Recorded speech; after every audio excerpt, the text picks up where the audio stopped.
Vamos a comenzar con lo que serían los espacios métricos o pseudométricos, que vienen inducidos únicamente por un concepto que es el concepto de métrica o distancia. Entonces vamos a comenzar en la misma definición, vamos a meter tanto lo que sería una pseudo distancia como una distancia. ¿De acuerdo? Entonces, nuestra primera definición, que es esa definición de distancia o pseudo distancia, nos dice lo siguiente.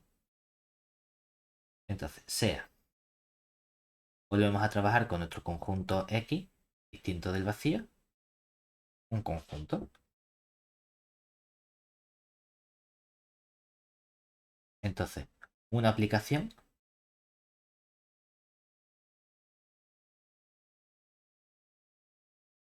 de que vaya de X por X, es decir, que va a tomar dos elementos del conjunto X y me devuelve un elemento de R, se llama. Y ahora vamos a cambiarle, no sé si cambiarle el color y ponerle, por ejemplo, naranja que se vea bien. Vamos a poner aquí pseudo distancia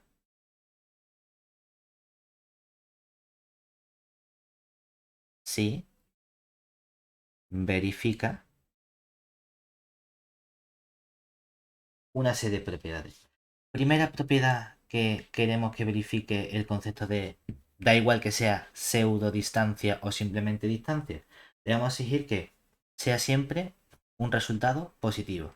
Muchas veces esto viene implícito en la definición donde en lugar de exigirle que vaya a R y que el número sea siempre un valor positivo, pongo directamente que vaya a R más unión con el cero para indicar.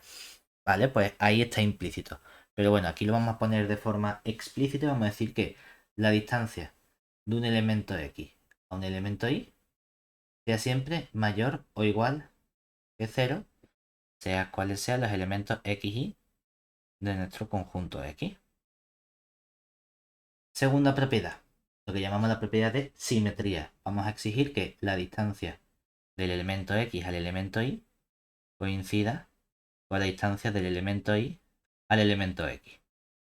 Para todo X y también que coja de nuestro espacio, nuestro conjunto X.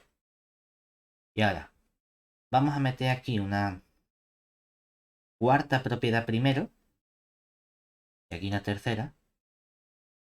Esta la podemos llamar simetría. Vamos a escribir primero la cuarta porque en la tercera es donde tenemos esa diferencia entre la pseudo distancia y la distancia. La pseudo es la que es un poquito peor que la distancia.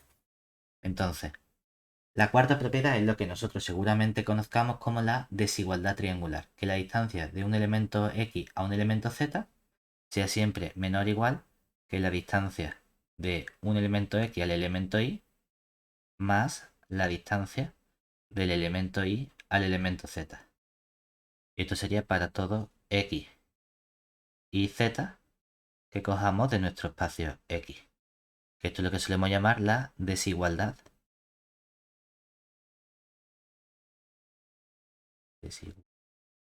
triangular.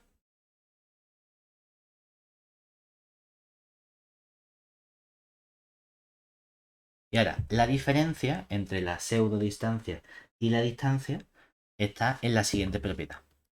Por un lado, lo que tendríamos es que para simplemente que sea una pseudodistancia, que si cojo la distancia de un elemento X, asimismo, que esto siempre es cero, sea cual sea el X que yo coja de mi espacio.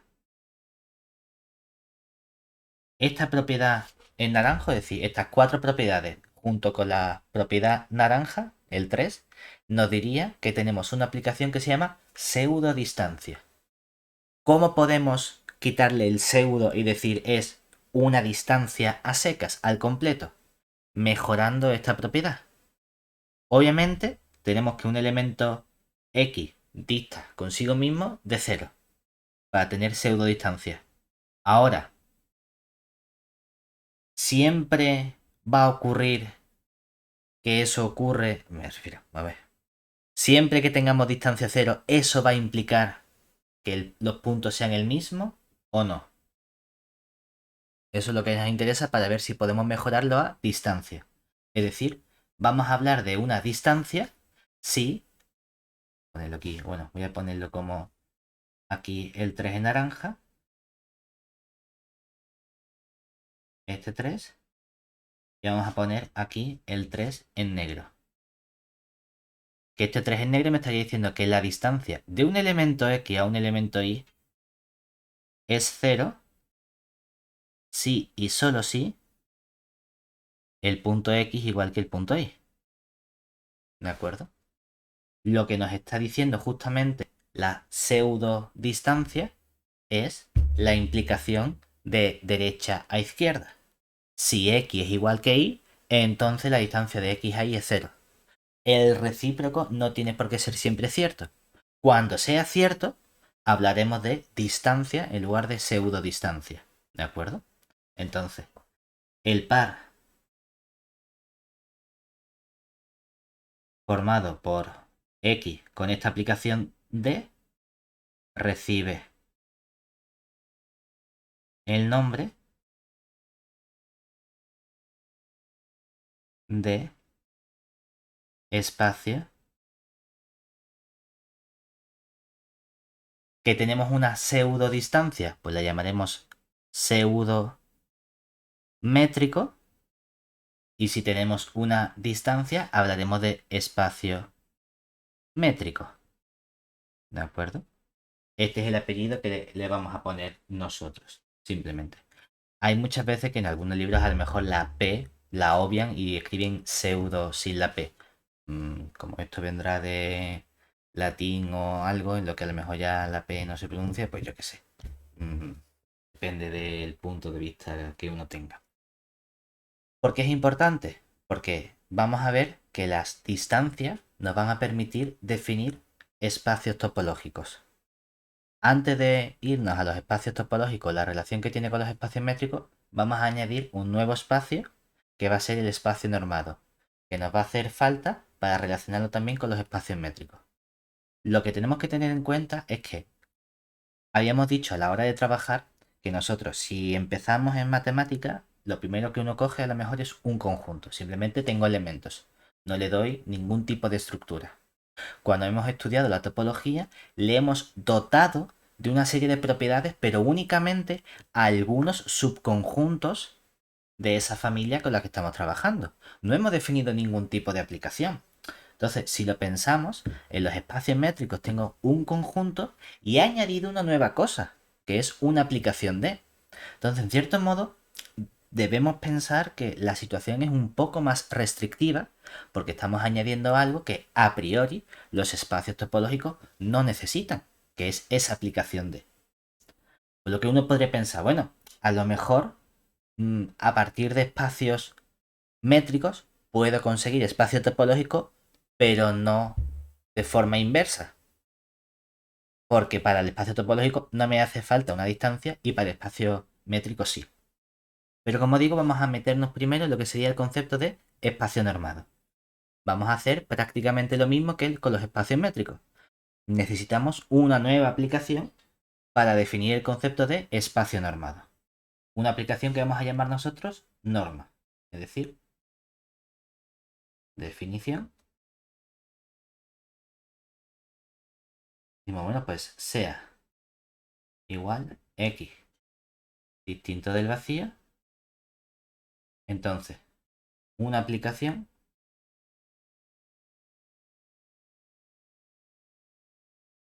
Yo estoy acostumbrado, igual que a la distancia le hemos puesto una letra D de distancia, aunque muchas veces lo llamamos distancia o métrica y sin embargo no utilizamos la letra M, porque las M nos gustan más como constantes y demás, para definir la aplicación que nos permite trabajar con normas, estamos más acostumbrados a, en lugar de ponerlo en letras, ponerle una simbología.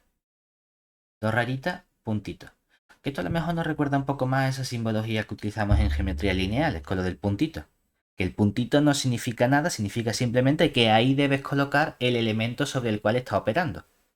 como si hubiésemos dicho, es que yo en lugar de escribir f de x, escribo f puntito para indicar que aquí dentro va a venir la x y yo la voy a tener que sustituir por el elemento que sea. Por lo mismo, que lo podíamos haber llamado n o f o g, pues sí, pero nos gusta esta simbología con la doble barrita. Hay gente que pone una, hay gente que pone dos, hay gente que pone tres. Realmente, dependiendo del espacio en el que trabaje, utilizas una notación u otra. Cuando uno llega a lo mejor a análisis funcional, pues ahí una notación que era bastante habitual era una rayita valor absoluto, dos rayitas norma de números reales, tres rayitas producto escalar o normas de funciones. Como hipótesis está bien, lo que pasa es que hay un momento en el que uno entra en lapsus y tiene 10 millones de rayitas y no sabe qué rayita va con quién. Pero bueno, aquí simplemente nuestra norma va a ser una aplicación del siguiente modo. Entonces, vamos a exigir también una serie de propiedades. Es decir, una aplicación que va de X, ahora simplemente me hace falta un conjunto sobre R. Entonces, esta aplicación se llama norma sobre X si verifica una serie de propiedades. Primera propiedad que verifica, que si yo cojo la norma de un elemento X, la norma de elemento X es siempre mayor o igual que 0 para todo X perteneciente a mi conjunto X. Segunda propiedad que necesitamos, que si cojo la norma de un cierto elemento lambda multiplicado por el X, eso debe ser exactamente igual al valor absoluto del lambda multiplicado por la norma del X, o lo que vamos a llamar norma del elemento X, sea cual sea el lambda que cojamos y el elemento X. Tercero, que la norma, y esto se parece un poco a la propiedad que teníamos de la distancia, que la norma del elemento X es igual a 0 si y solo si el elemento X es el 0. Y por último, el análogo a la desigualdad triangular, y es que la norma de un elemento X más un elemento Y es siempre menor o igual que la norma del elemento X más la norma del elemento Y. Para cualquier elemento X, Y que yo coja de mi conjunto X. ¿Vale? ¿No hay ninguna pregunta en esta definición? ¿No hay nada que te choque, que te resulta raro? Yo he decidido que de vez en cuando voy a meter cosas regulares para ver si nos damos cuenta. Entonces, yo he dicho sea X un conjunto simplemente, ¿verdad? Conjunto a secas. Y cuando hemos trabajado con distancia, perfecto, ningún problema. Y en todas las cuatro propiedades que he escrito X perteneciente a X, X y perteneciente a X, y la tercera, la segunda, he dicho sea cual sea el lambda y el X, ¿verdad? Sí. Pero ¿dónde está cada cosa? Porque no he escrito la misma cosa, ¿verdad? En el lambda he escrito algo que tú que crees que es un valor absoluto, ¿verdad? Sí, tendría que ser un número real, ¿no? ¿Por qué? El ¿Dónde he lambda. puesto yo que lambda sea un número Ya real? lo sé que no lo has puesto, no lo sé, pero. Y me refiero, si X es un conjunto, yo no sé qué tipo de elemento es, ¿no? Ujú. ¿Qué es eso de lambda por X? O si X es un conjunto, ¿qué es X más Y? ¿De dónde sacamos que tengo una operación bien definida que es la suma? Ujú. Entonces, vamos a pensar, cuando hemos trabajado con estas cosas, ¿qué me hace falta a mí en un conjunto para tener bien definida una operación que es la suma y una operación que es un producto por escalar? Pues vas a necesitar tener o sea, es como cuando tienes un espacio vectorial, Exactamente, entonces o un aquí espacio la claro. diferencia que hay con distancia a norma es que en la distancia sí puedo tener a secas un conjunto X. En la norma no. En la norma necesito dotar a ese conjunto de una cierta estructura para poder trabajar con estos elementos. Entonces, realmente, En esta definición no me basta con que X sea un conjunto distinto del vacío, sino que necesito que este X sea un K espacio vectorial. ¿De acuerdo?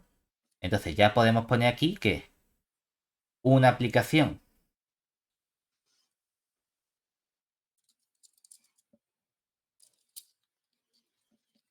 que llamamos norma, que va de K en R, se llama norma sobre el espacio vectorial X si todas estas propiedades se verifican y aquí el lambda es un escalar de mi cuerpo K, que pueden ser los reales, pueden ser los complejos, el cuerpo que sea. ¿De acuerdo? Pero la diferencia fundamental es que me hace falta un poquito más. Entonces, ya volvemos a pensar en el hecho de decir, bueno, la norma a lo mejor es algo un poco más restrictivo que el concepto de distancia porque la distancia simplemente necesitaba de un conjunto X. No necesitaba que ese conjunto X tuviese una estructura adicional. Sin embargo, la norma requiere que a mi conjunto X le dote de una estructura interna propia de espacio vectorial. Entonces ya estamos trabajando con otro tipo de categoría de conjunto, no es un conjunto a seca, sino que tiene que haber buenas propiedades de cómo funcionan los elementos. Y no solo buenas propiedades, sino que además tengo que definir una operación de suma y producto, cosa que no me hacía falta en el conjunto para la distancia.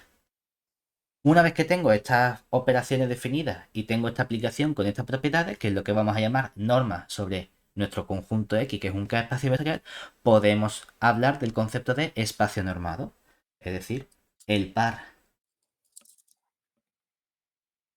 formado por mi conjunto X y mi norma recibe el nombre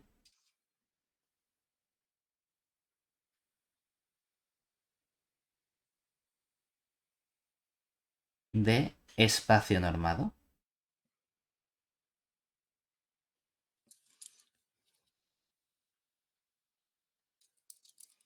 Entonces, acabamos de ver ya hoy dos conceptos que son espacio métrico y espacio normado. El otro día vimos el primer concepto que era el concepto de espacio topológico. Entonces tengo tres tipos de espacios: topológico, métrico y normado. Me gustaría saber qué relación existe entre esos tres conceptos. ¿De acuerdo? Entonces vamos a ver qué podemos encontrar. Como hemos estado estudiando métricos y normados, vamos a buscar primero las relaciones que tienen los espacios métricos y los espacios normados. Entonces, resulta que existe una buena relación entre los espacios métricos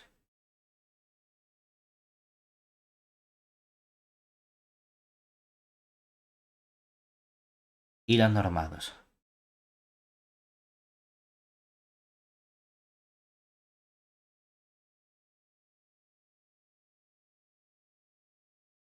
Por un lado,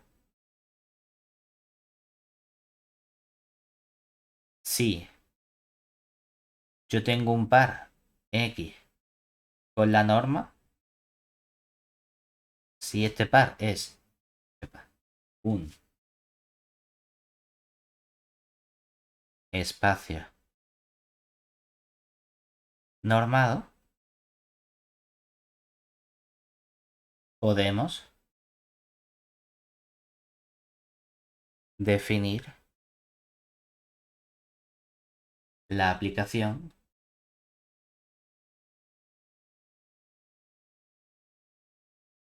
de que vaya de X por X en R como tengo que ver cuánto vale, como quiero definir yo la distancia de un elemento X a un elemento Y. Pues lo que voy a hacer va a ser definirla como la norma del elemento X menos Y. ¿De acuerdo?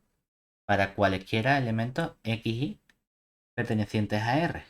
Perdón, a X. ¿Vale? Y uno dice, bueno, te la he inventado como te podía inventar X menos Y más 17. Yo qué sé. Entonces la pregunta es, ¿por qué hemos cogido esta aplicación de en concreto? Lo que yo sé es que por ser un espacio normado, mi norma verifica las 4 propiedades que hemos estudiado. Entonces decimos, bueno, vamos a ver qué propiedades de la distancia o de la pseudo distancia verifica esta aplicación de que me acabo de inventar. Entonces, veamos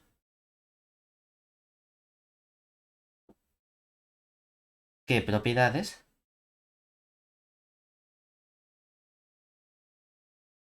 de una distancia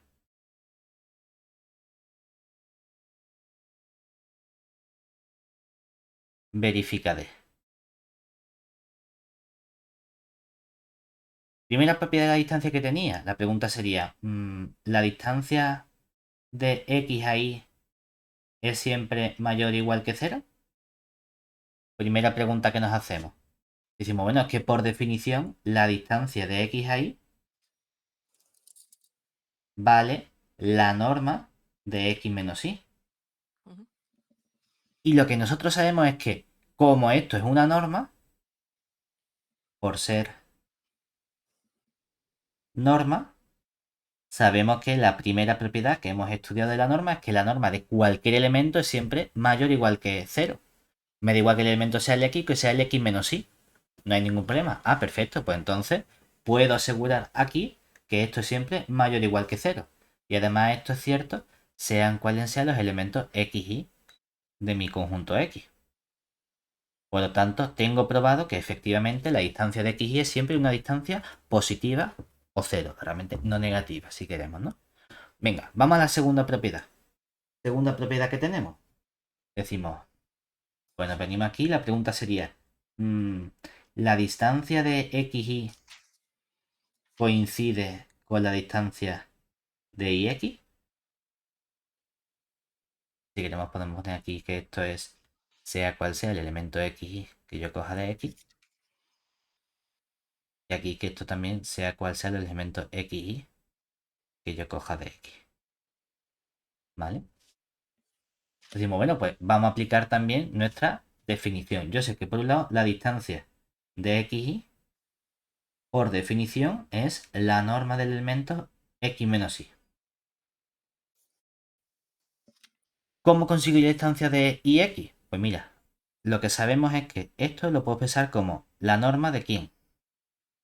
En lugar de escribir x menos y, yo podría sacar un menos 1 factor común y multiplicar por el elemento y menos x, ¿verdad? Ujú. Entonces, si aquí tenemos nuestro espacio vectorial, por la segunda propiedad de la norma, ¿qué ocurre? Que aquí puedo sacar yo el escalar menos 1, ¿verdad? Y por la propiedad de norma, tendría que esto es el valor absoluto del elemento menos 1 multiplicado por la norma del elemento y menos x. ¿Qué nos queda entonces? Aquí nos queda que esto vale 1 y la norma de y menos x es simplemente la definición de la distancia del elemento y al elemento x. O sea que efectivamente tengo que la distancia de x a y es lo mismo que la distancia de y a x para cualesquiera elementos. Dice, bueno, de momento vamos bastante bien. Vamos a ver qué ocurre ahora con la tercera propiedad, que es la que me puede distinguir entre pseudodistancia y distancia. Decimos, venga, tercera propiedad. Si la distancia de xy es igual a 0, si y solo si x es igual que y. Dice, bueno, es que yo tengo por un lado que la distancia de xy es igual que la norma de x menos y por definición. Si yo impongo que esto sea 0, por ser esto una norma, eso es 0 si y solo si el elemento x menos y es el elemento nulo. Pero entonces esto es lo mismo que decir que el elemento x tiene que ser igual que el elemento y. Anda, pues mira qué bien. Resulta que en caso de que verifique la cuarta propiedad de distancia, no vamos a hablar de pseudo distancia, sino que vamos a hablar de una distancia completa. Lo último que me falta es comprobar la desigualdad triangular, es decir, si la distancia de xz es efectivamente menor o igual que la distancia de xy más la distancia de iz para cualesquiera x, y, z perteneciente a x. Y dice, bueno, pues entonces lo que hacemos es comenzamos con la distancia de xz, que esto es simplemente nuestra norma de x menos z. Como queremos que aparezca el elemento ahí, vamos a hacer una cosa, vamos a añadir y quitar el elemento y, vamos a meter x menos y más y. Si resto y sumo lo mismo, la expresión se me queda igual y aquí me queda menos el z. Nuestra idea ahora es considerar este elemento x menos y como un único elemento y este elemento y menos z como un único elemento. Porque podemos aplicar entonces la cuarta propiedad de la norma. Que si tengo la norma de una combinación de elementos es menor o igual que la suma de las dos normas. Aplicado aquí justamente a estos dos elementos me quedaría que por ser una norma esto es menor o igual que la norma del x menos y más la norma del y menos z. Pero por definición esto es simplemente la distancia que es el elemento xy más la distancia que hay al elemento yz. Y esto es para cualesquiera x y z pertenecientes a x. ¿Qué acabamos de probar entonces? Hemos partido de un espacio normado. Me he construido una distancia que nos hemos inventado y resulta que, bueno, una aplicación que nos hemos inventado y resulta que esa aplicación verifica justamente las propiedades de una distancia. Por lo tanto, el par x con mi aplicación D es un espacio métrico. ¿Qué significa eso? Que a partir de todo espacio normado puedo conseguir el correspondiente espacio métrico. Lo cual significa que toda norma induce una distancia. ¿Cuál podría ser la pregunta que nos hacemos en este plano? ¿Qué ocurre con el recíproco? Es decir, para un lado sabemos que sí. Por así decirlo, acabamos de ver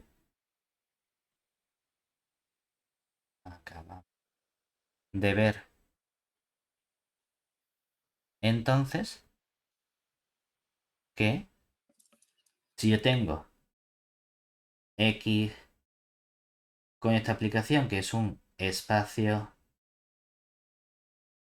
normado, entonces puedo encontrarme una distancia que es la anterior, de modo que xd es espacio métrico realmente para cierta distancia d, ¿verdad? Lo importante es que siempre soy capaz de encontrar una. ¿Cuál? La que me induce esa norma, que sería la norma del x menos y. Esa distancia d que nos acabamos de inventar recibe el nombre realmente no simplemente de distancia, sino de distancia inducida por la norma. ¿Vale? Pregunta que nos surge de forma natural como matemático. Y para el otro lado, ¿qué ocurre con el recíproco? Es decir, ¿y el recíproco?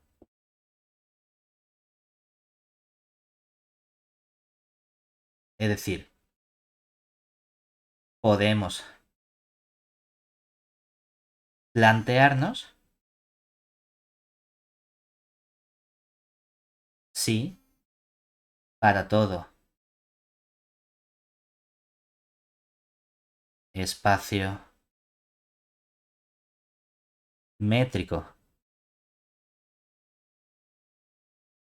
xd somos capaces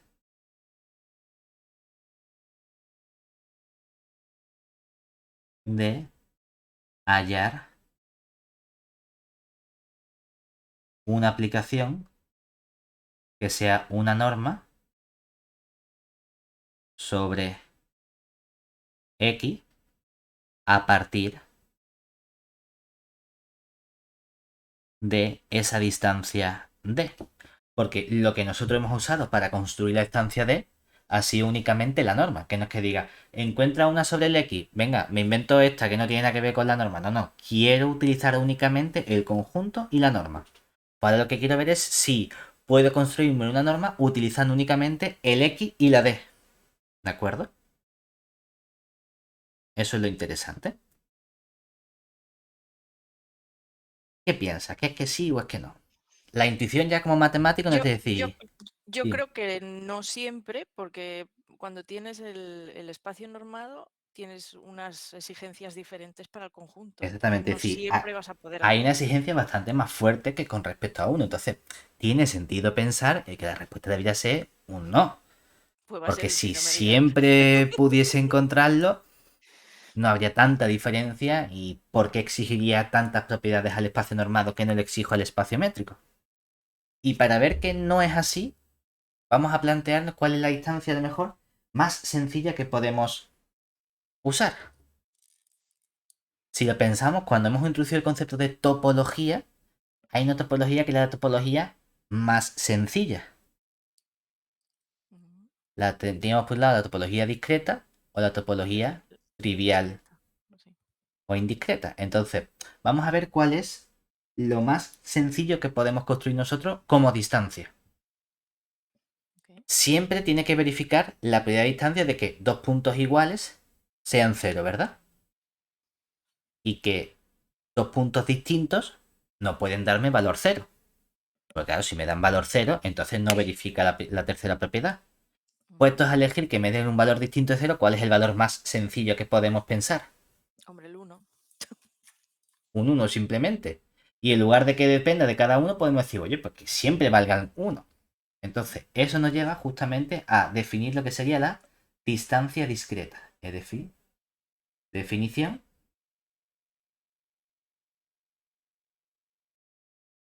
Se define la distancia discreta, que la podemos llamar, hay veces que alguien pone d, hay gente que pone d dis, depende, o la puede llamar simplemente d, ¿de acuerdo?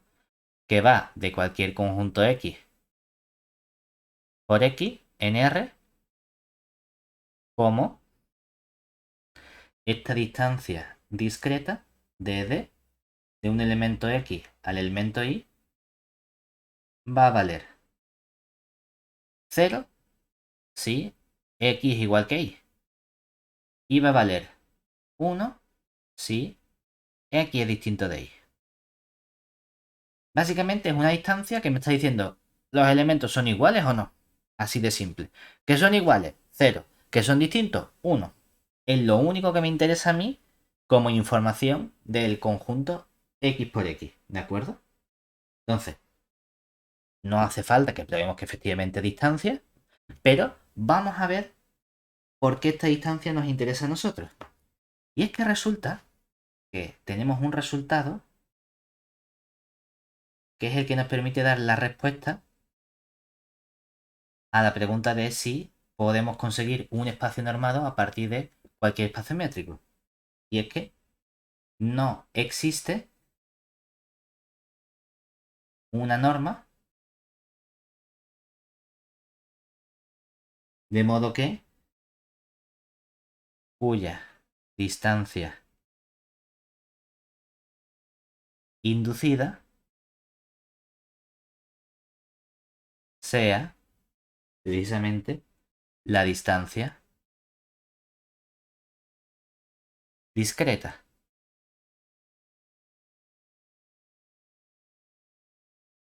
¿De acuerdo? Y no es relativamente complicado de probar. Es decir, ¿cuál sería la prueba de este resultado? Bueno, prueba no, ¿cómo se escribe? Yo acostumbrado a escribirlo siempre en inglés los artículos. Es demostración, eso. Que siempre pongo proof y ahora estaba yo, no me sé la palabra en español. Demostración. Queremos ver que no existe una norma. Que a lo mejor la construcción directa me cuesta, porque no es que digamos, venga, voy a construir, no. Si quiero probar que no soy capaz de construir, no puedo tratar de construirla.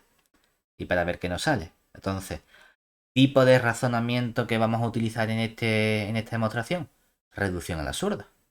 Es decir, Supongamos que hay una. Vamos a hacerlo por reducción al absurdo. Entonces, por reducción al absurdo, supongamos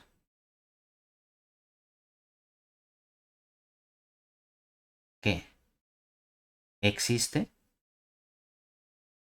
una norma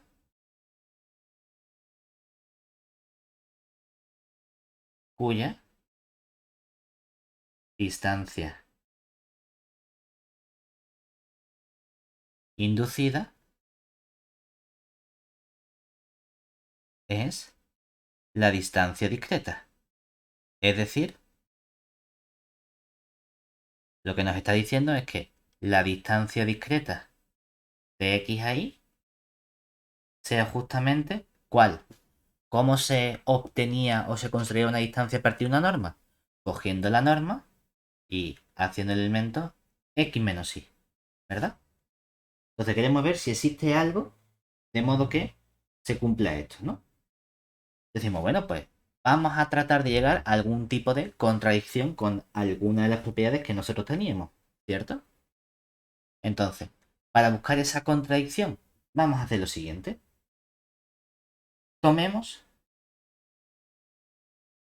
ahora un elemento x que sea distinto del 0 y un elemento lambda, un escalar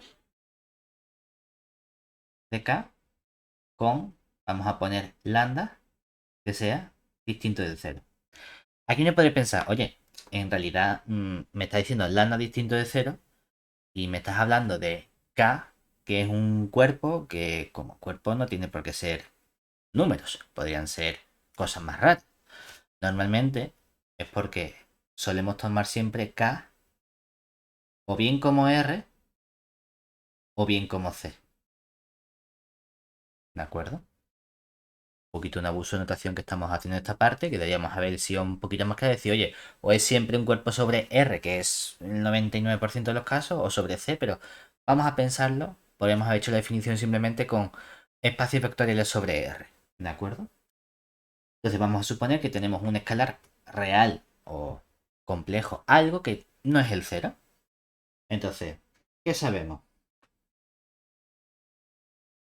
Hombre, pues si tomamos dos elementos, que ni el x es cero ni el escalar es cero, obviamente el elemento lambda por x tampoco es el cero, ¿verdad? Eso es un poquito de inicio. Bueno, no hemos descubierto América, pero estamos cerca de ver por qué nos interesa esto. Claro, pero es que entonces, si yo cojo la distancia discreta que hay de este elemento lambda por x al elemento cero, ¿cuánto vale esta distancia discreta? Como lambda por x no es el cero y la distancia discreta únicamente me dice si los elementos son iguales o no, pues tenemos automáticamente que esta distancia vale 1. Sin embargo,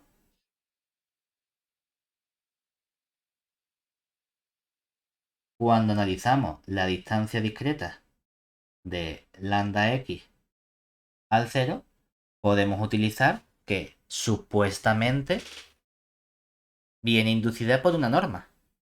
Por lo tanto, esto sería simplemente la norma de lambda x menos el 0.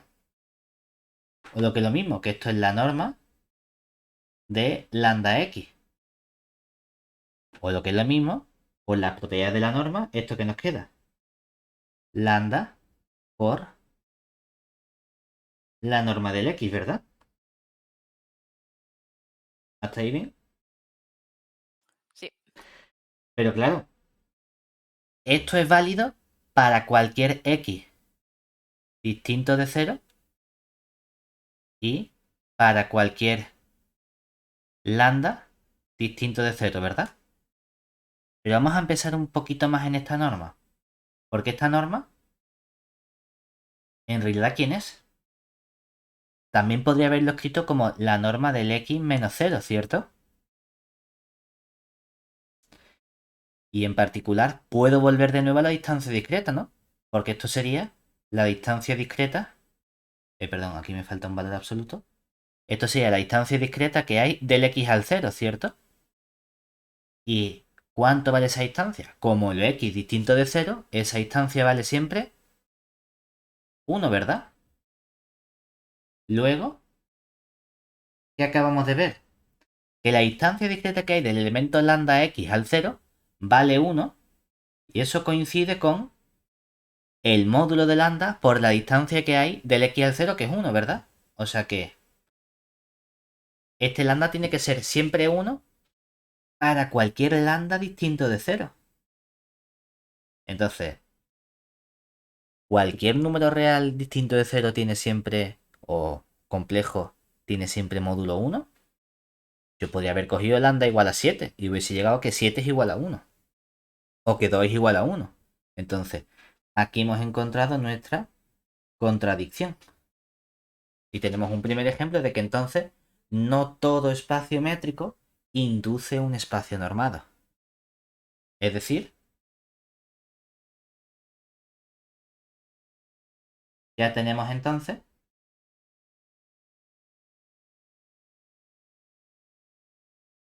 en nuestra primera relación que si tenemos aquí los espacios métricos,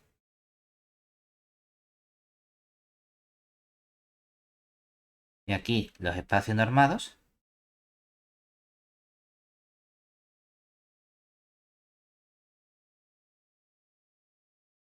sí que se verifica que todo espacio normado induce un espacio métrico, pero no se tiene que todo espacio métrico induzca un espacio normado. ¿De acuerdo? Decimos, vale, pues primera pregunta que tenemos, sí la tenemos resuelta. Siguiente paso que nos interesa. ¿Cómo podemos relacionar todos estos conceptos que estamos estudiando precisamente con el concepto de espacio topológico?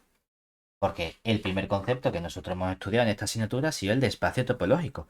Ya sea haciendo primero la construcción de lo que hemos llamado las bases de entornos abiertos, el sistema de bases de entornos abiertos, y a partir de ahí construimos algo que llamamos topología, o a través de esa definición alternativa, que son justamente las definiciones, que sería usando directamente la familia con unas propiedades axiomáticas que lo llamamos topología, y luego vemos cómo construimos los correspondientes abiertos o sistemas de bases de entornos abiertos.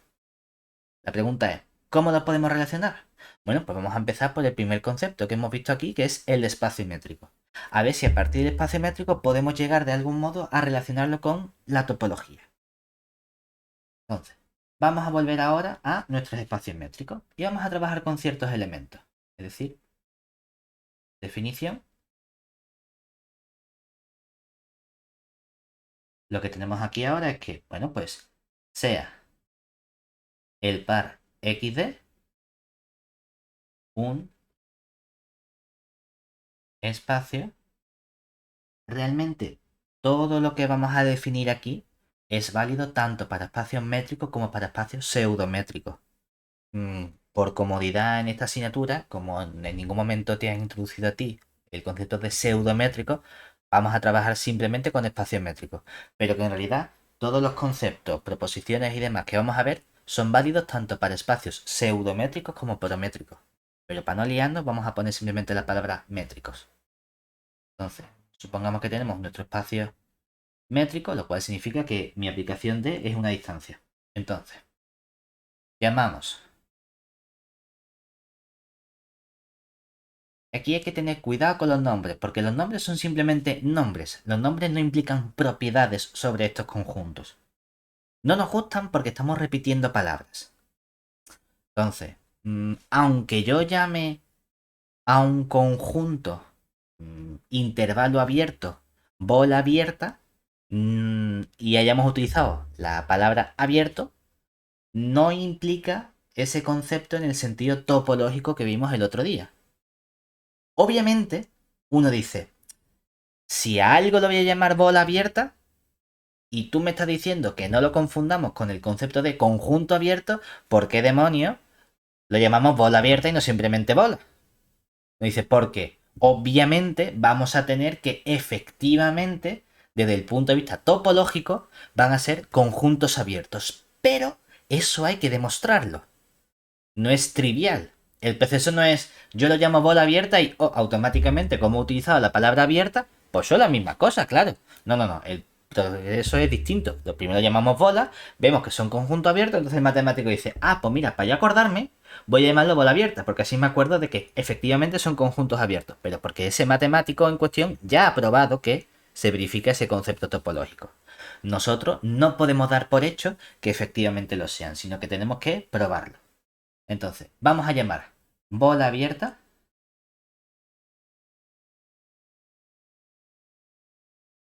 de centro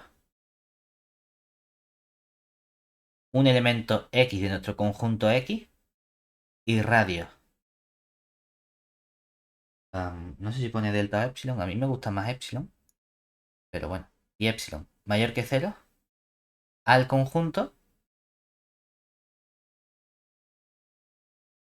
B de bola.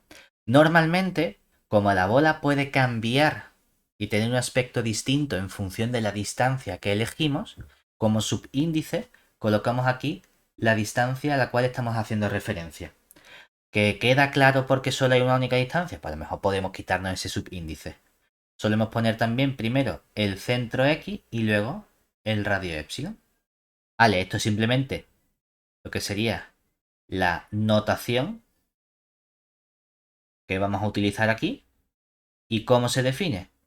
Pues van a ser simplemente aquellos elementos Y de mi espacio métrico X que verifican que la distancia que hay del elemento X al elemento Y, realmente me da igual que uno diga, ¿y por qué no pone la distancia del Y al X? Porque como es un espacio métrico, en particular la distancia es simétrica. Me da igual en qué orden lo colocamos.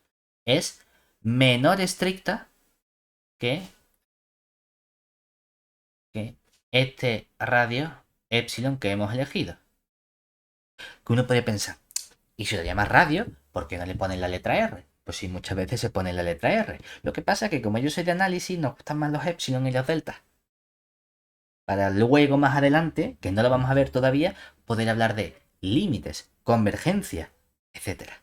Ahí ya nos gusta meter el epsilon y el delta. Entonces, si metemos la R, a lo mejor nos resulta raro. Pues mira, pues del tirón metemos el epsilon y así trabajamos con epsilon.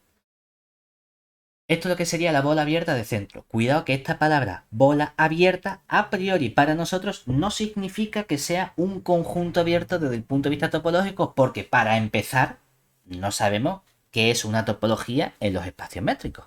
Una topología es una familia de conjuntos que verifican una serie de propiedades. Aquí no estamos hablando de ninguno de esos conceptos, ¿vale? De forma análoga, aunque no nos haga falta, vamos a completarlo un poquito, podemos hablar de bola cerrada de centro X perteneciente al X y radio epsilon mayor que 0. Y normalmente, aquí sí que podemos tener un poquito más de crisis con la notación. Yo estaba acostumbrado siempre a decir, bueno, bola, le ponemos D con la distancia, le ponemos una X, le ponemos un epsilon. ¿Cómo distingo esta notación de la anterior? A la cerrada le ponemos, que esto vamos a ver el porqué más adelante cuando estudiemos todos esos conceptos, pero a lo mejor de análisis ya nos suela ese concepto de clausura o conjunto cerrado. Y le utilizamos una notación con una raya encima horizontal. Pues la notación habitual es colocar aquí una raya horizontal, ¿vale? Y la definición va a ser simplemente los elementos Y de mi conjunto X, tales que la distancia del X al Y es menor o igual que el epsilon. Y ya por hipercompletar esta definición, lo que sería una esfera de centro en este elemento X de mi conjunto X mayúscula y radio epsilon mayor que 0. Y dice, bueno, ¿qué notación le ponemos a la esfera? uno piensa como casi todas las cosas son no españoles, sino ingleses o alemanes, sphere empieza por S, entonces decimos por la notación habitual escribir una S para denotar a la esfera, subíndice la distancia de centro X y radio epsilon, y se define simplemente como los elementos Y de mi espacio métrico que están justamente a la distancia que me indica el epsilon del elemento X. Es decir, donde aquí tenemos la igualdad. Es decir, que tenemos tres familias de conjuntos, que son las bolas abiertas, tengo las bolas cerradas y tengo también las esferas. Hemos puesto los conceptos de bola cerrada y de esfera únicamente por completar, porque lo que nos interesa realmente es el comportamiento de las bolas abiertas. ¿Por qué nos interesa ese comportamiento? Bueno, porque vamos a ver que hay un muy buen comportamiento con respecto a lo que hayamos visto en los espacios topológicos. Entonces, resulta que tenemos la siguiente propiedad sobre las bolas abiertas. Proposición. Aquí, dado xd espacio métrico,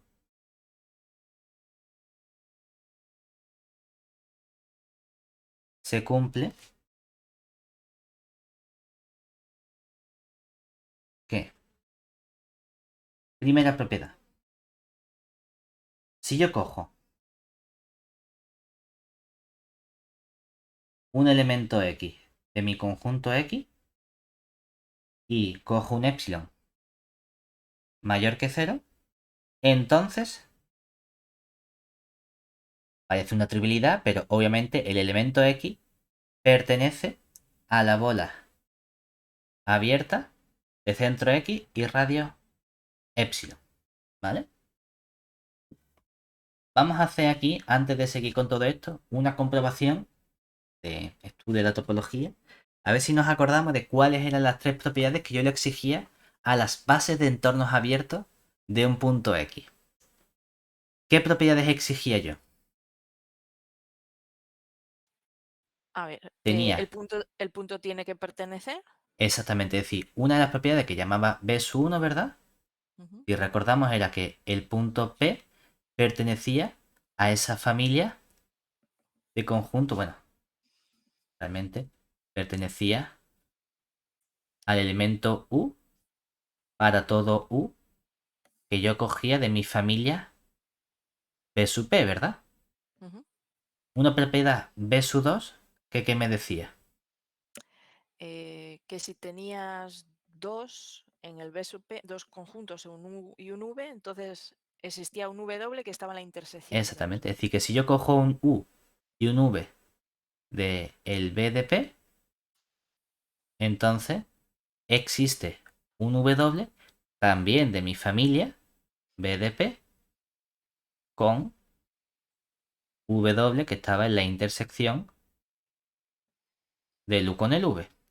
Y la tercera propiedad que hayamos estudiado para las bases de entornos abiertas era con respecto a los entornos de dos puntos distintos.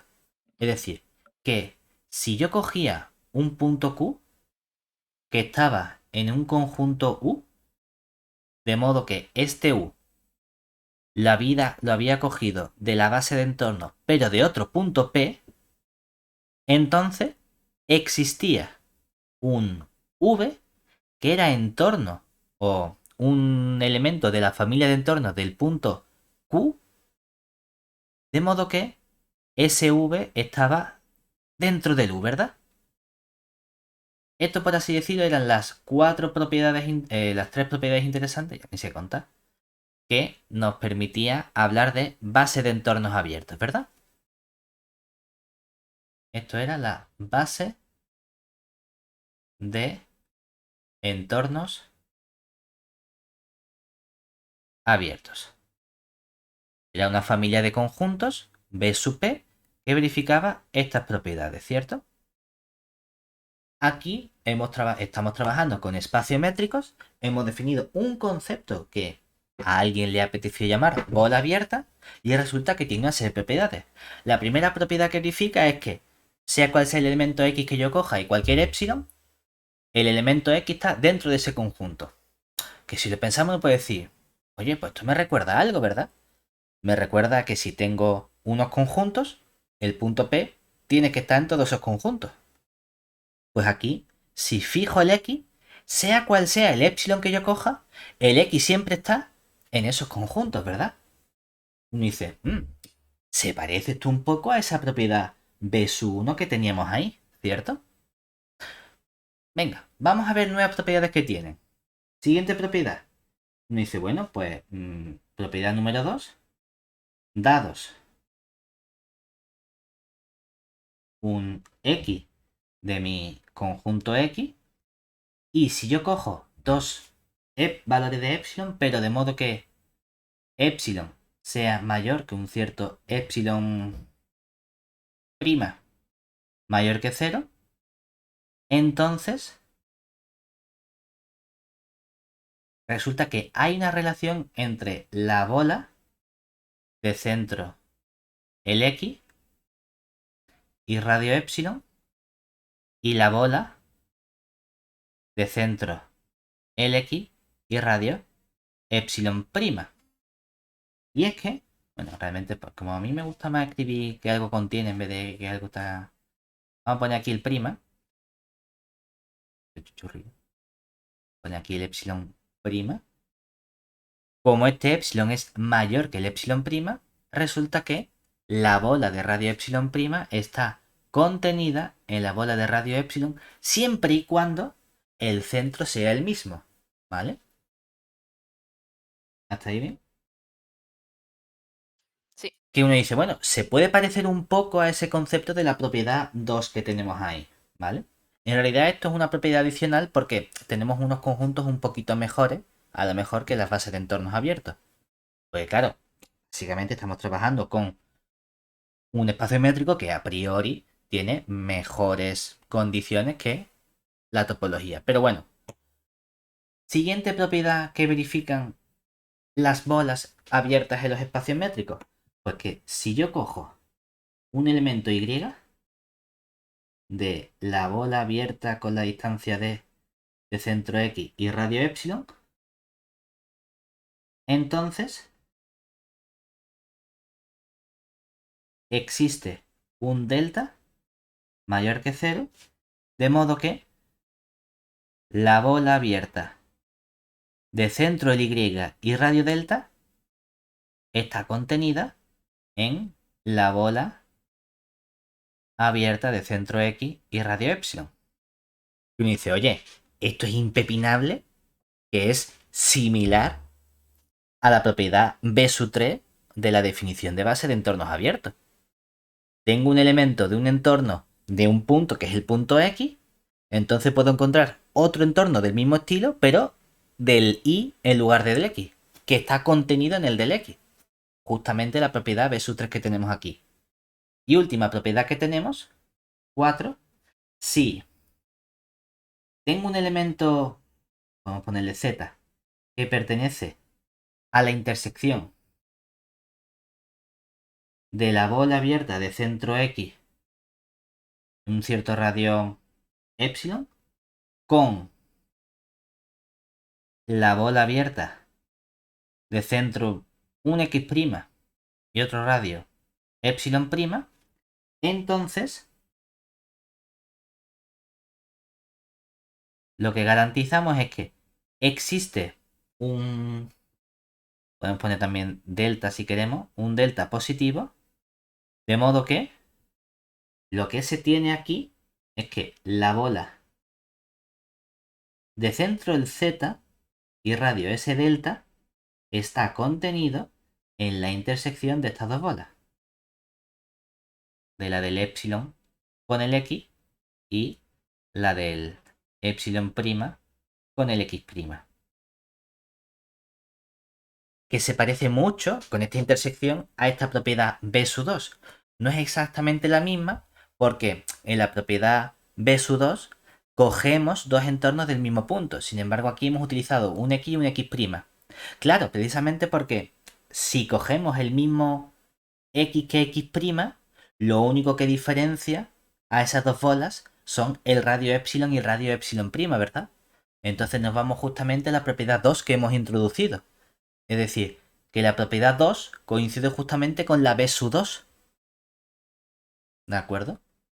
La diferencia es que tenemos una mejoría con respecto a la base de entornos abiertos, que es esta propiedad 4, precisamente porque no trabajamos con la topología, sino con un espacio que aparentemente nos creemos que, porque lo digo yo, que es mejor que la topología, que es el espacio métrico. ¿De acuerdo? ¿Por qué es todo esto tan importante? Porque nosotros queremos ver entonces que efectivamente todo espacio, gracias a esta definición o a estas propiedades que acabamos de ver nosotros. Estas propiedades son justamente las mismas propiedades que tienen la definición de base de entornos abiertos, ¿verdad?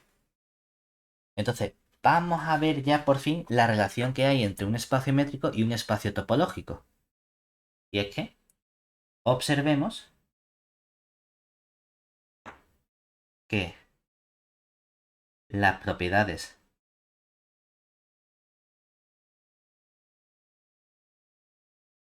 anteriores de las bolas abiertas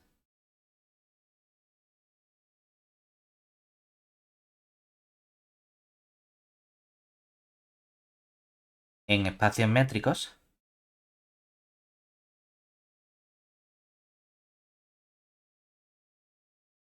son, vamos a poner prácticamente, porque en realidad son un poquito mejores, ¿no? Pero son prácticamente iguales a las exigidas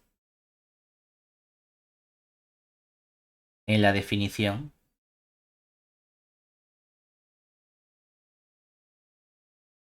de bases de entornos abiertos. ¿Eso qué significa? Que en particular, a partir de un espacio métrico, vamos a ser capaces de construir una topología. Es decir, esto nos indica que a partir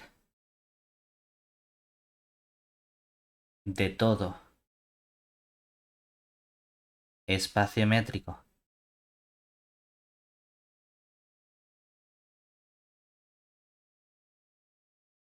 XD, vamos a ser capaces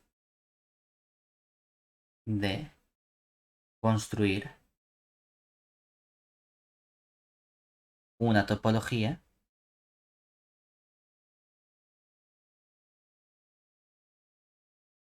sobre D, sobre X. Y para eso vamos a tomar simplemente la familia tau. Si queremos podemos indicarle un tau subíndice D para indicar que es la topología asociada o inducida por la métrica o distancia D. De modo que, ¿cómo vamos a definir esta familia tau? Pensemos en que lo que necesitamos es una familia de subconjuntos del X. Entonces, vamos a coger justamente, ¿quién? La familia Las formada bolas por abiertas. todas las bolas con esta distancia D de centro X y radio epsilon, tales que, ¿qué ocurre? Sea cual sea el X perteneciente a mi X y el epsilon mayor que 0. Y no solo vamos a utilizar este conjunto en realidad, sino que en realidad me basta con coger, no queremos coger únicamente estos conjuntos, sino cualquier unión de estos conjuntos. Es decir, vamos a coger esto y vamos a añadir a esa familia todas las posibles uniones de bolas abiertas.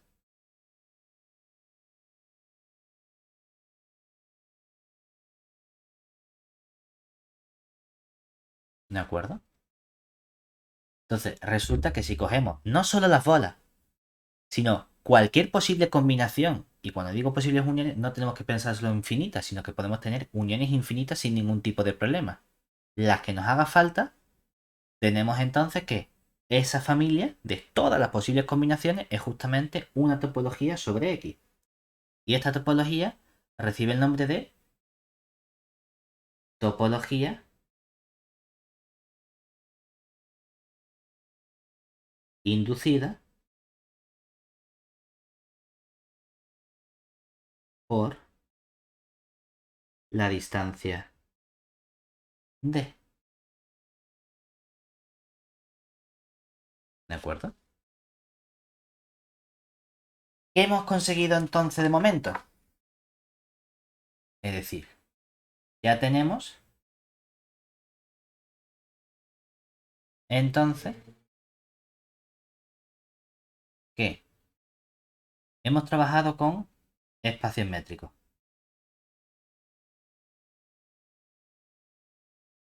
Hemos trabajado también con espacios normados.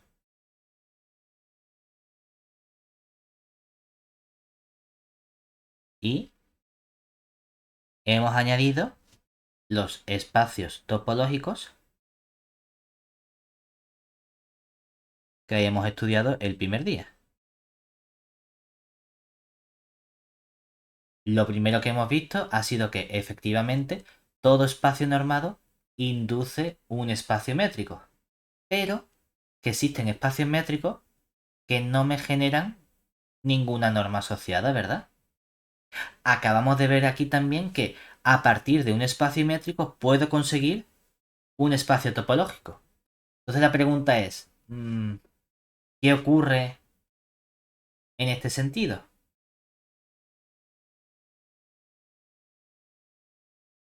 Eso es lo último que me falta a mí por relacionar hoy. Saber si el recíproco es cierto.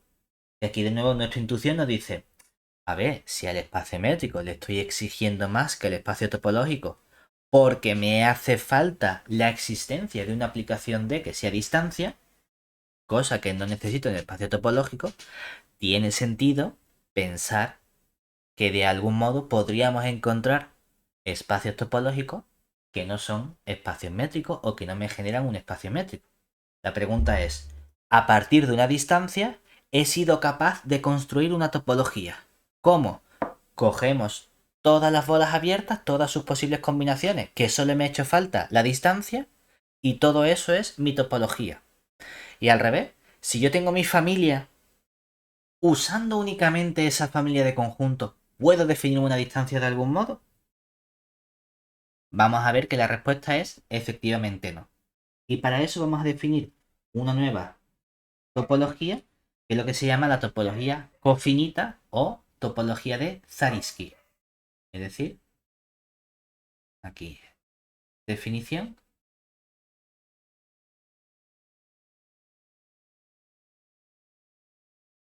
Decimos, bueno, pues sea X, para una topología simplemente me hace falta que X sea un conjunto no vacío, es decir, sea X un conjunto no vacío y no le meto ninguna estructura ni nada, ¿vale? Entonces, ya se define la topología de Zariski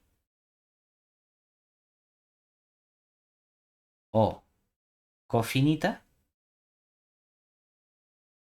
como, pensemos que simplemente un tau que es una familia de conjuntos. Entonces, este tau va a ser simplemente el conjunto formado por los subconjuntos A. Realmente yo estoy acostumbrado a que el contenido implique igual. Los A contenidos en X, tales que la condición que le exijo es que el A complementario, que es simplemente el conjunto X, le quitamos el conjunto A, sea un conjunto finito. Vamos, que el nombre de topología cofinita no es tampoco que nos hayamos ido a pensar un nombre súper complicado, sino decimos pues que el complementario sea finito. De ahí viene lo de cofinita simplemente, para acordarnos fácilmente. Entonces, es relativamente sencillo probar que efectivamente esta familia es una topología. ¿Qué teníamos que comprobar? Teníamos que comprobar si efectivamente verifica las propiedades. Que podemos pensarlo, como no estamos hablando aquí de bases de entornos abiertos, vamos a estudiar si verifica las propiedades de topología que hemos visto que es equivalente. Entonces, veamos. Bueno, vamos a poner aquí mejor. En negro. Veamos que tau verifica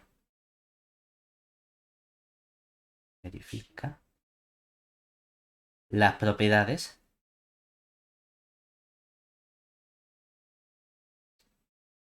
de una topología.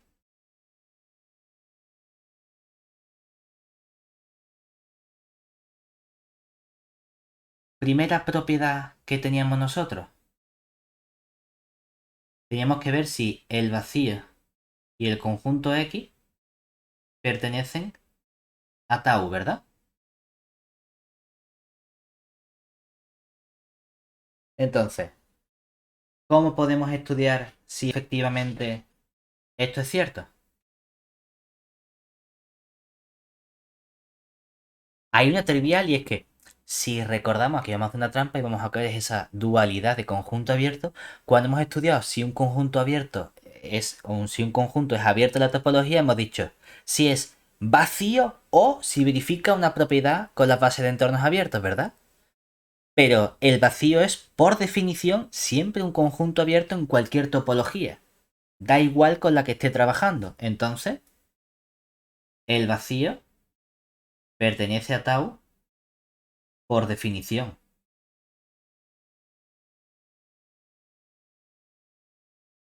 de abierto en cualquier topología.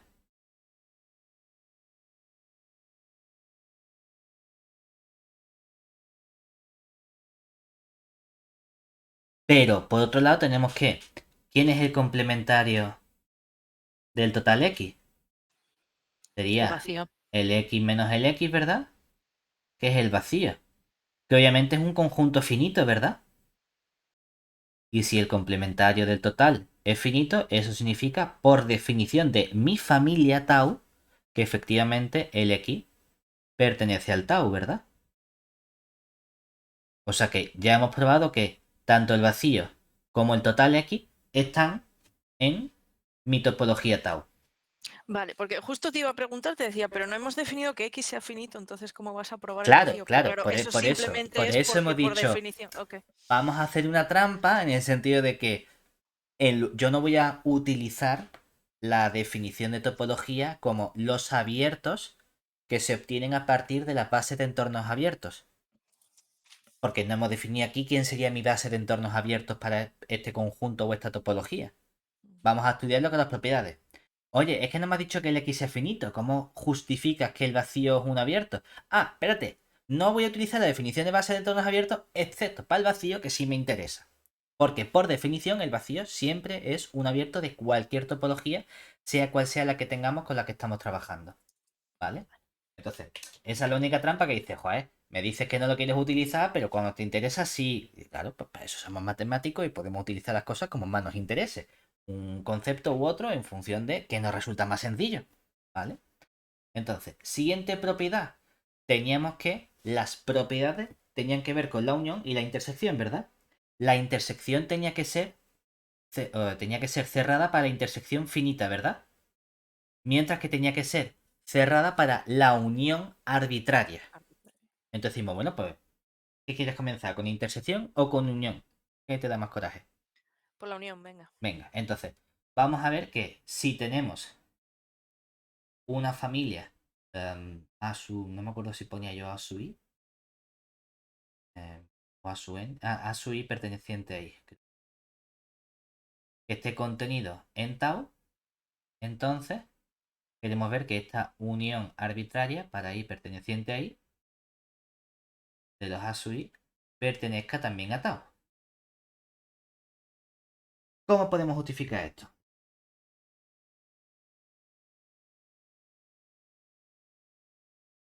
¿Qué se nos ocurre?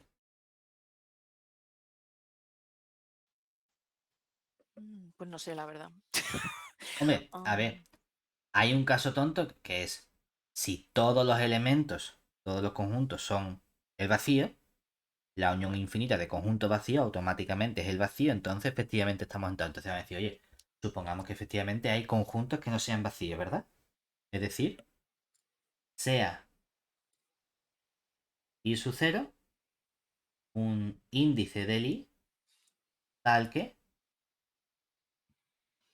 ese conjunto A sub i sub 0 es distinto del vacío, ¿verdad?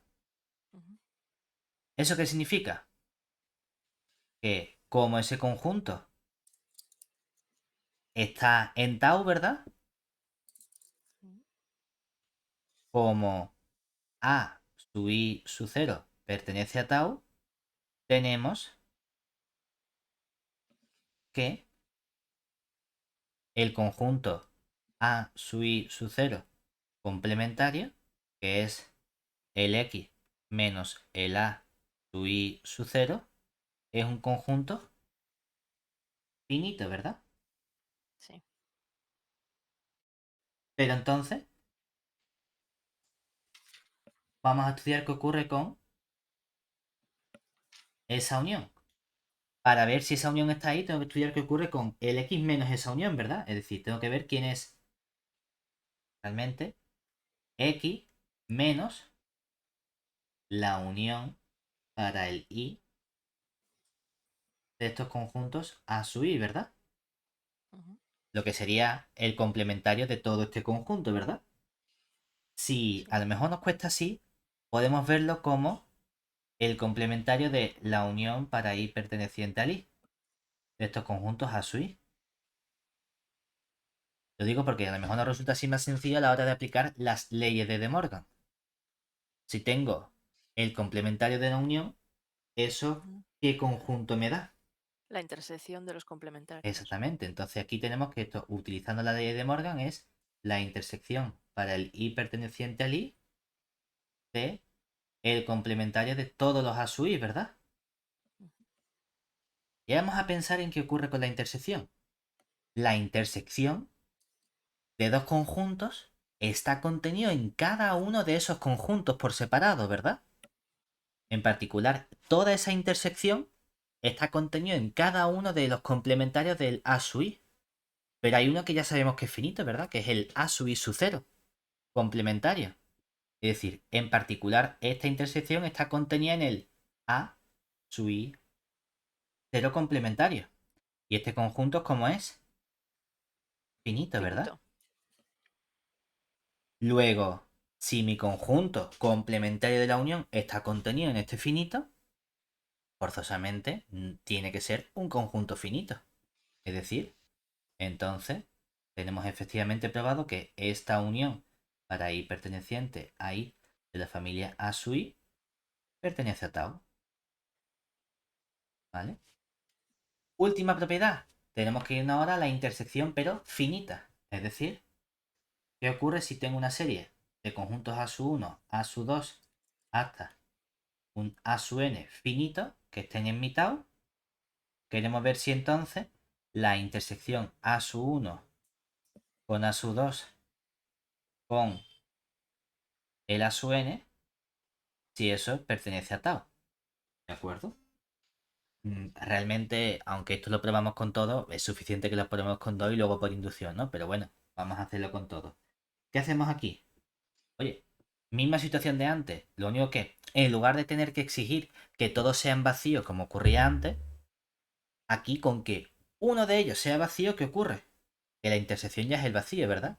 Ujú, Entonces, si existe un i sub 0 del conjunto 1, 2 hasta n con A sub i sub 0 igual al vacío, entonces,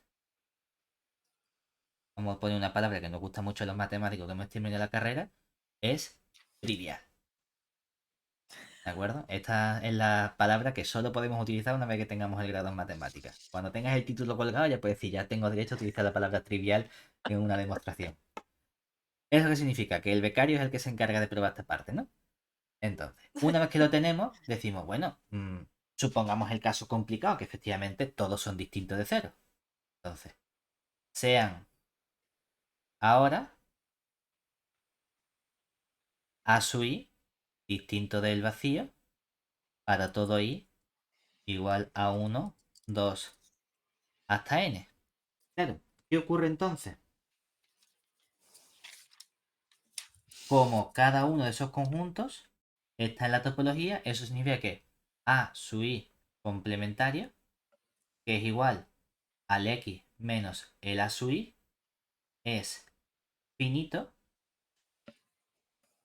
para todo i igual a 1, 2, hasta n. En particular, ¿qué ocurre cuando estudiamos el complementario de este conjunto? Aquí lo que tenemos es el conjunto a sub 1 intersección a sub 2 intersección así hasta el a sub n, todo ello complementario. ¿Y esto en qué se convierte? Por la ley de De Morgan, en el complementario a sub 1 unión el complementario de la sub 2 unión el complementario del a sub n, ¿verdad? Ujú. Pero tengo aquí una unión finita. Finita, no en el sentido de que el conjunto sea finito, sino en el sentido de que estoy haciendo una cantidad infinita, una cantidad finita de uniones de conjuntos. Entonces, si tengo una cantidad finita y cada uno de esos conjuntos por separado es finito, forzosamente no puedo tener un conjunto infinito de elementos. Porque eso implicaría que alguno de esos conjuntos por separado debería ser infinito, cuando no es así. La unión finita de conjuntos, realmente lo que estamos usando aquí es que el cardinal de los conjuntos, ¿verdad? Cumple que el cardinal de una unión para i igual a 1 hasta n de unos conjuntos a sub i, o bueno, vamos a poner b sub i por cambiarle el nombre. Lo que estamos diciendo aquí es que el cardinal de cualquiera conjuntos es siempre menor o igual que la suma de cada uno de esos cardinales. Si tengo una suma finita de cardinales finitos, este conjunto es finito. Lo cual implica que efectivamente la intersección pertenece a nuestra topología tau. ¿Vale? ¿Eso qué significa? Que acabamos de probar que efectivamente la topología de Zariski o la topología cofinita es, en efecto, una topología. ¿Por qué nos interesa esta topología? Porque tenemos el resultado que nos permite ya cerrar el ciclo completo. Proposición: si X es un conjunto, pero no un conjunto cualquiera, sino un conjunto infinito, es decir, si X tiene cardinal infinito, entonces no existe de distancia tal que la distancia o la topología inducida por D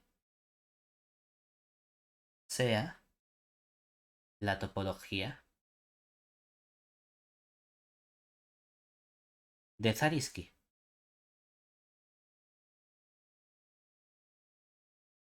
Es decir, no puedo conseguir una topología, de modo que los abiertos, las bolas abiertas de la distancia, me generen justamente los mismos abiertos que con la topología de Zariski. ¿Vale? ¿Cómo probamos esto? Ya con esta demostración terminamos. Es útil por si un día casualmente nos lo preguntan en algún examen. Entonces, ¿qué significa eso? Supongamos, como queremos ver que algo no existe o que nunca podemos encontrarlo, vamos a hacerlo por reducción al absurdo. Es decir, supongamos por reducción al absurdo que lo que tenemos es que existe una distancia de distancia, de modo que la topología de inducida es la topología de Zariski.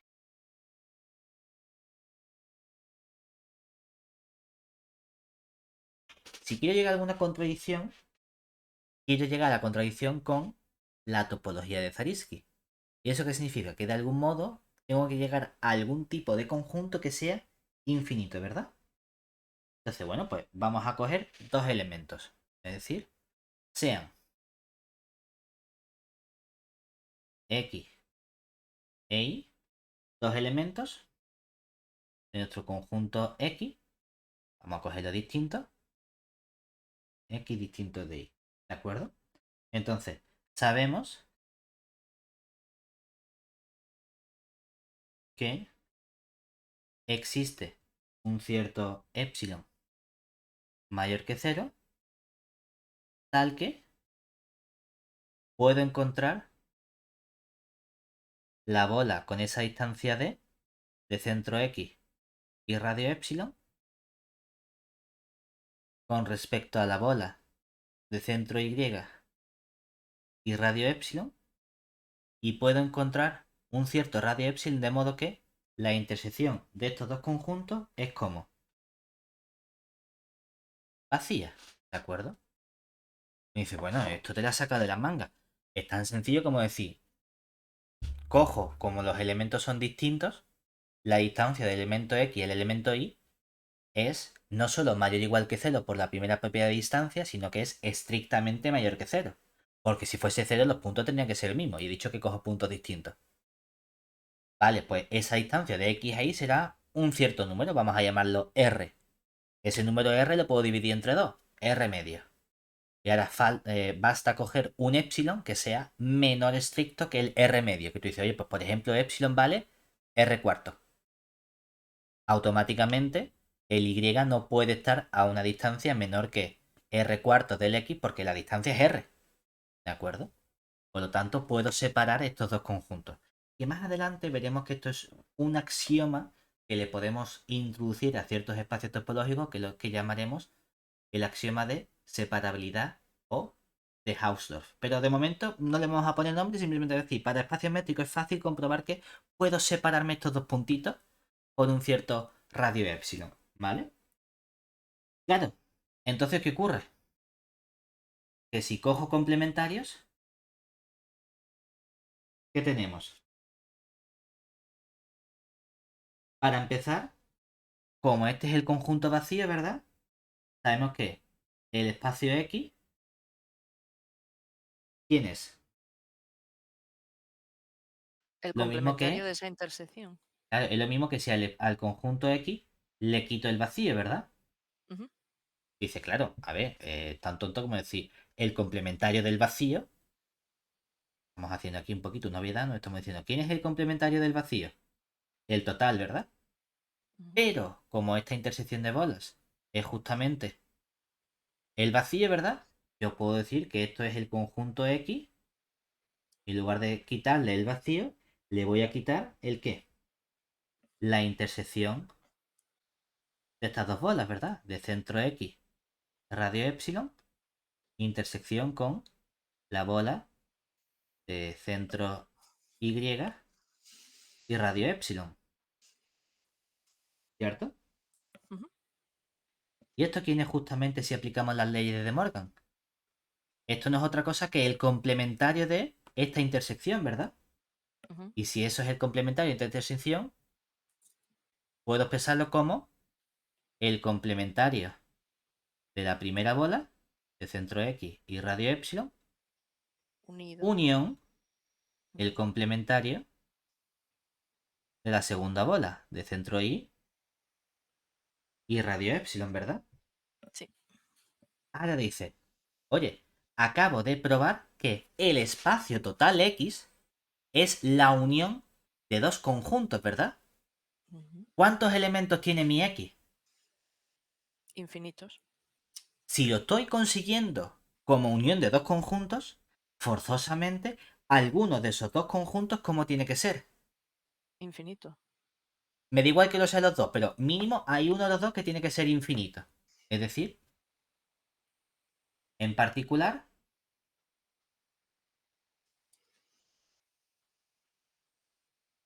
alguno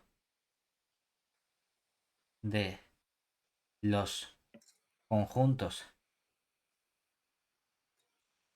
bola por la distancia de complementario de x epsilon o bola por la distancia de complementario del il epsilon debe ser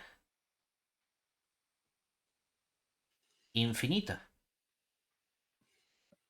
ya que x es infinito. ¿Pero eso qué significa? Que queremos ver que hay una relación con la topología de Zariski, ¿verdad? Sí.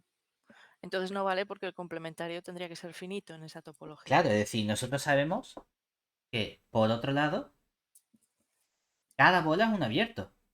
Ujú. Y por otro lado, cada bola B, C, Z, radio delta es un abierto en la topología inducida por una distancia, ¿verdad? Ujú. Sea cual sea el Z que yo coja de mi conjunto X y sea cual sea el delta mayor que cero, ¿cierto? Ujú. Pero como por hipótesis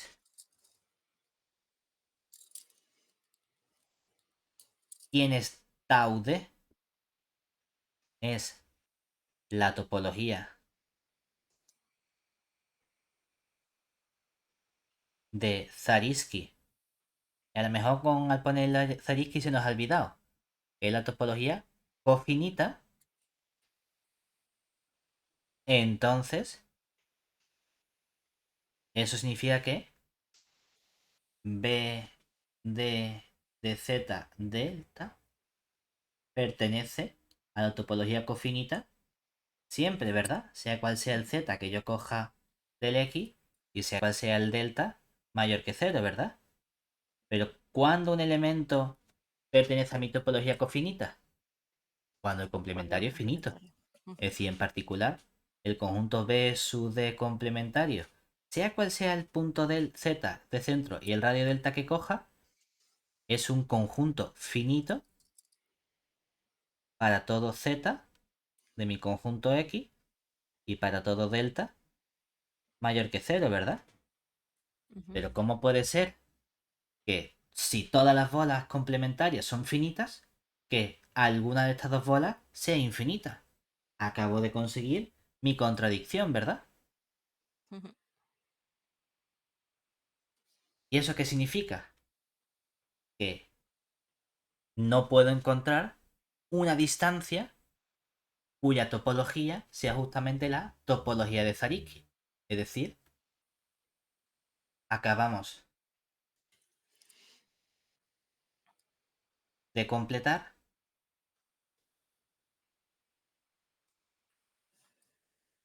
el siguiente diagrama.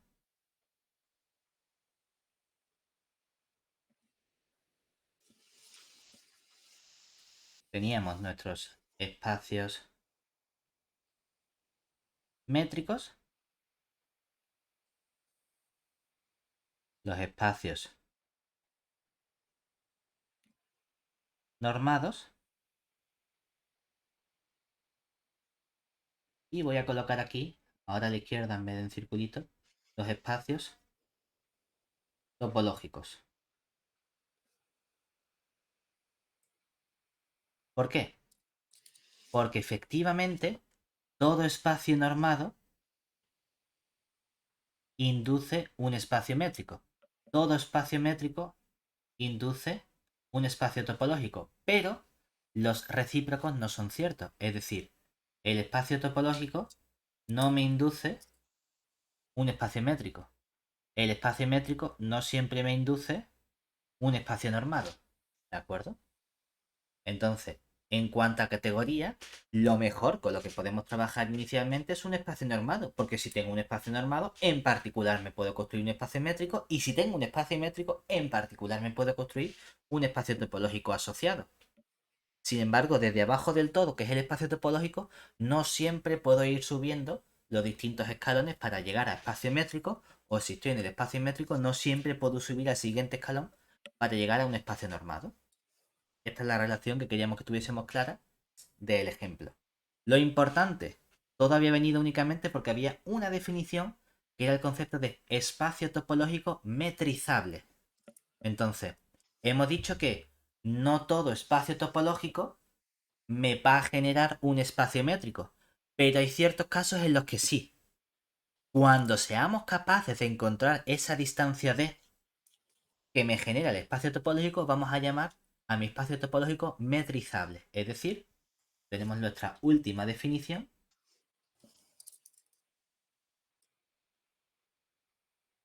que sería, bueno, aunque en general el recíproco no es cierto, hay casos en los que sí que va a ser cierto. Entonces, decimos que un espacio topológico